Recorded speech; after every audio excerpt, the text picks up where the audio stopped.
दरभंगा दलित कांड पर शुरू हुई राजनीति। ब्राह्मण महिलाएं खुलकर आ गई सामने। एससी एसटी एक्ट के दुरुपयोग की करने लगी बातें। दोस्तों नमस्कार, मैं हूं आपका दोस्त एसके चौधरी। दरभंगा दलित कांड जो सुर्खियों में बन चुका है। दोस्तों आपको मालूम होगा कि एक अनोखा मामला देखने और सुनने को मिला, जब एक गांव के पूरे यानी 70 ब्राह्मण परिवार के ऊपर एफआईआर दर्ज कराया गया एससी एसटी एक्ट के मामले में। इतना ही नहीं दोस्तों, इसमें आखिर पुलिस प्रशासन के द्वारा 12 व्यक्तियों को हिरासत में लेकर उसे सलाखों के पीछे भी भेज दिया गया। लेकिन अब ब्राह्मण महिलाएं सामने आ गई है और वो इस मामले को लेकर राजनीति प्रारंभ कर दी है। दरअसल दोस्तों उन सभी के स्तर से कहा जा रहा कि एससी एसटी एक्ट का दुरुपयोग किया जा रहा है। आइए दोस्तों आज के इस वीडियो में हम आपको बताते हैं कि किस तरह इस मामले को मोड़ते हुए एससी एसटी एक्ट के दुरुपयोग के मामले की तरफ ले जाया जा रहा है। लेकिन आइए इससे पहले मैं आपसे गुजारिश करूंगा, अगर आपने अभी तक हमारे इस चैनल शौर्य हिंदी न्यूज़ को सब्सक्राइब नहीं किए होंगे तो कृपया अभी सब्सक्राइब कर लेंगे। दोस्तों वह मामला दरभंगा के कुशेश्वर स्थान थाना क्षेत्र अंतर्गत हरिनगर गांव का, जहां एक व्यक्ति जो मजदूरी का काम किया करता था, अशरफी पासवान का बेटा विक्रम पासवान, आखिर जमकर पिटाई की गई। उसके बाद दोस्तों सबसे बड़ी बात यह रही कि एक छोटी सी बच्ची विक्रम पासवान की बेटी, जिसकी पीठ की हड्डी तोड़ दी गई, घर में घुसकर ब्राह्मण परिवारों ने आखिर उस गरीब परिवार पर आक्रमण किया, हमला किया। लेकिन जब उसका जवाब उन्होंने कानूनी तरीकों से देनी शुरू की, तब इस पर आखिर राजनीति प्रारंभ कर दी गई है एससी एसटी एक्ट के दुरुपयोग के संबंध में। दरअसल दोस्तों मीडिया के सामने उस गांव के पुरुष वर्ग तो नहीं आते, क्योंकि उन्हें डर लगता है और डर सता रही कि कहीं हम सामने आ गए तो पुलिस प्रशासन तो मुझे छोड़ेगी नहीं, क्योंकि मेरे ऊपर एफआईआर दर्ज है। इसलिए अब उस गांव की महिलाएं ही सामने आ रही। महिलाओं के क्रम में कई प्रकार की बातें की जा रही। सबसे पहले आइए दोस्तों, एक युवक जिसे गिरफ्तारी कर जेल भेज दिया गया है, उसकी मां का नाम है जानकी देवी। जानकी देवी मीडिया के सामने आती है और बयान देती है कि हमारा बेटा जो पुलिस प्रशासन के गिरफ्त में है और उसे जेल में भेज दिया गया। उनका कहना है कि आखिर जिस व्यक्ति को लेकर यह मामला हुआ, उस व्यक्ति से गांव के किसी भी व्यक्ति को कोई ताल्लुक नहीं था। उनका कहना यह है कि जिस व्यक्ति के घर बनाने के क्रम में पैसे बकाया थे, उस व्यक्ति का गांव से कोई ताल्लुक इसलिए नहीं था कि वो व्यक्ति गांव के दामाद थे और उस व्यक्ति ने इस गांव में आकर घर बनानी प्रारंभ की थी। इस गांव से कोई भी व्यक्ति उनसे कोई रिश्ते नहीं रख रहे थे, लेकिन आखिर उससे विवाद हुआ तो पूरे गांव के लोग को ही इसमें समाहित कर दिया गया, जिसका नतीजा है कि गांव के सभी पुरुष वर्ग गांव छोड़कर फरार है। और वर्तमान में अगर गांव में कोई हिंसक घटना या फिर कुछ अनहोनी घटना हो जाती तो देखने वाला कोई नहीं मिलेगा। यानी उस जानकी देवी को अब चिंता सता रही है कि गांव में कोई पुरुष संवर्ग नहीं। लेकिन वही माता जानकी देवी को ये बातें सोचनी चाहिए थी उस वक्त कि एक बेटी की पीठ की हड्डी तोड़ी जा रही और उसके पिता की जमकर धुनाई की जा रही, आखिर उसका परवरिश कौन लेगा।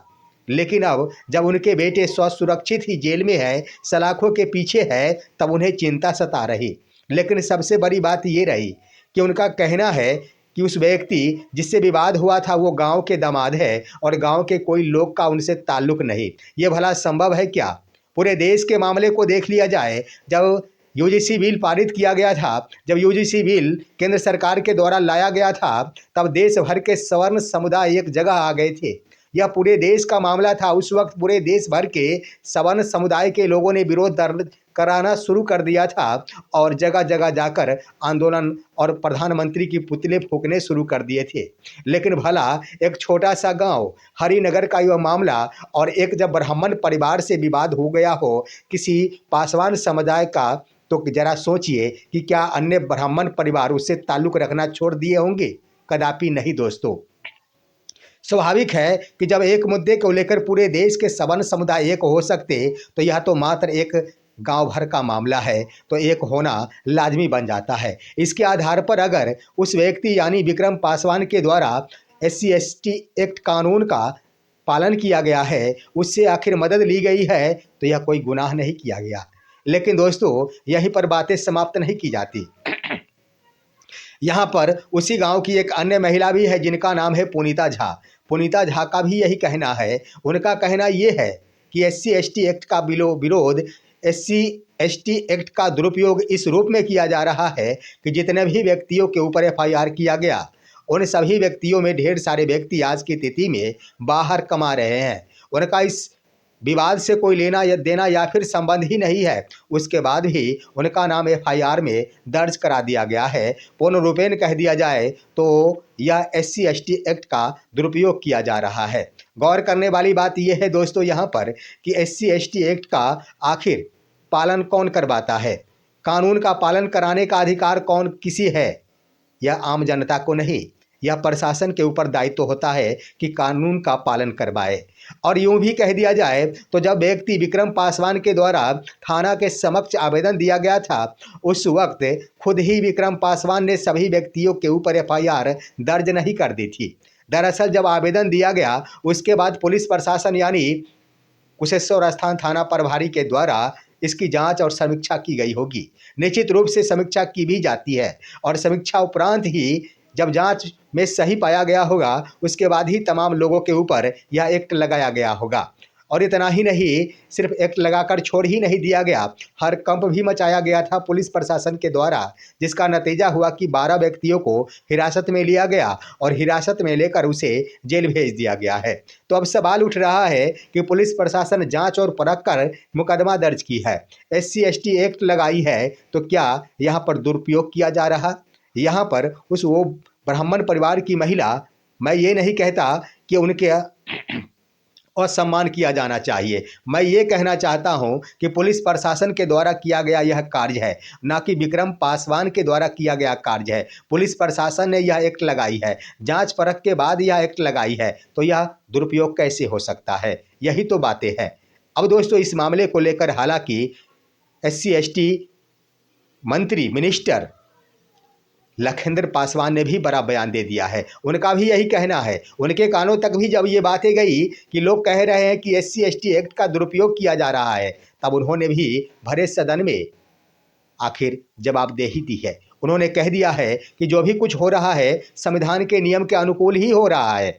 यहाँ पर पुलिस प्रशासन ने काफ़ी जांच परख कर कदम उठाई है। साथ ही साथ उन्होंने कहा कि कोई भी प्रक्रिया होती है, अगर कोई केस जांच के क्रम में उसमें कोई गलत होता है तो पुलिस प्रशासन उसे जरूर देखती है, लेकिन जब वहाँ पर सत्यता पाई जाती है तो पुलिस या कार्रवाई भी जरूर होती है, पुलिस कार्रवाई भी जरूर करती है। और उनका यही कहना हुआ कि सही पाया गया तभी तो पुलिस हिरासत में 12 व्यक्तियों को लिया गया है और 70 से ऊपर व्यक्तियों के ऊपर एफआईआर दर्ज किया गया है। तो इन तमाम मामलों पर अगर आप गौर करेंगे तो स्पष्ट यही हो रहा है कि जहाँ पर एक साथ निभाते हुए और एकजुटता दिखाते हुए एक पासवान समुदाय के घर के ऊपर हमला किया गया, उनके परिवार के ऊपर जमकर प्रहार किया गया, छोटी बच्ची को भी नहीं छोड़ी गई। वहां पर पुरुष समुदाय आज डर के कारण घर परिवार छोड़कर फरार है, परंतु जरा सोच लीजिए कि उस समाज की महिलाएं भी आखिर राजनीति करने को न जाने क्यों मजबूर हो गई। उन्होंने आखिर सवाल खड़ी कर दी कि एससी एसटी एक्ट का ही यहाँ पर दुरुपयोग किया जा रहा। लेकिन वहीं पर देखेंगे ये तो उस समाज की महिला है, एक एनजीओ की बातें मैं कर रहा हूं जो बीते कल ही उस एनजीओ का काम ही है अपराध की जांच करना, लेकिन न जांच की गई एनजीओ के द्वारा और ना ही कुछ किया गया। और उन्होंने इस एफआईआर की कॉपी को भी पोस्ट किया, वायरल किया। और दरअसल उन्होंने स्पष्ट रूप से कह दिया कि जितने भी व्यक्तियों का नाम एफआईआर में दर्ज कराया गया है उन सभी में कुछ व्यक्ति दिल्ली में कमा रहे हैं और इसलिए यह एक झूठा केस प्रतीत हो रहा है। अब यहाँ पर सोच लिया जाए दोस्तों कि वहाँ न जांच की गई, जो एनजीओ का काम है जांच करना, तो बिना जांच किए ही उन्होंने स्पष्ट रूप से कह दिया कि यहाँ पर बाहर कमा रहे हैं और यह केस ही गलत है।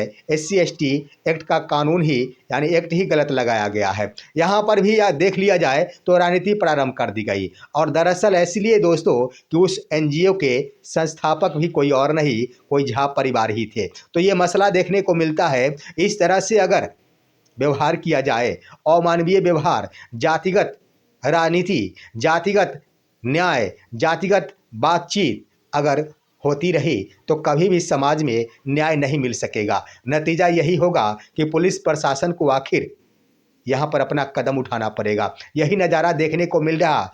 आज की तारीख में उस गांव की महिलाओं का कहना है कि मिल बैठकर अगर इस मामले का हल करा लिया जाता तो आज ये नौबत नहीं आती। लेकिन जरा गौर कीजिए कि जिस तिथि को विक्रम पासवान, उनके पिता अशरफी पासवान ने पंचायत बुलाई थी, उस तिथि को तमाम गणमान्य व्यक्ति, लगभग जितने लोग जिनके ऊपर एफआईआर दर्ज कराई गई है, वो सभी विराजमान थे। लेकिन उस वक्त जब मुकर गए उस व्यक्ति ने पैसे देने से, एक गरीब मजदूर व्यक्ति को पैसा देना जब उन्होंने मुनासिब नहीं समझा, उस वक्त गांव वालों ने उन पर दबाव नहीं डाली। कम से कम पंचायत का अर्थ क्या होता है? पंचायत के समक्ष ये तो होनी चाहिए थी ना कि ये व्यक्ति अगर मजदूरी किया है, मेहनत किया है, इसका जो भी बकाया है उसकी अदायगी कर ली जाए। लेकिन वहाँ पर पक्षपात कर लिया जाता है कि एक जातिगत मामला है और जाति के व्यक्ति जो कहेंगे उसी के सुर में सुर मिलाकर बोलना है। तो आखिर हिंसा नहीं भड़केगी तो क्या भड़केगी? यहाँ पर मानवता का व्यवहार का पालन होना चाहिए। सभी के सभी मानव है। यहाँ पर ना कोई ऊंच ना कोई नीच का भाव होनी चाहिए। दोस्तों, इन तमाम मुद्दों पर आप क्या कहेंगे? आप अपनी राय कमेंट के माध्यम से दीजिए कि क्या यह मामला SC/ST एक्ट का दुरुपयोग है या फिर हकीकत है। साथ ही साथ हमारे इस वीडियो को ज़्यादा से ज़्यादा लाइक और शेयर कीजिए और अब दीजिए अपने दोस्त को इजाज़त। हम फिर मिलेंगे आपसे अगले वीडियो में। तब तक के लिए नमस्कार।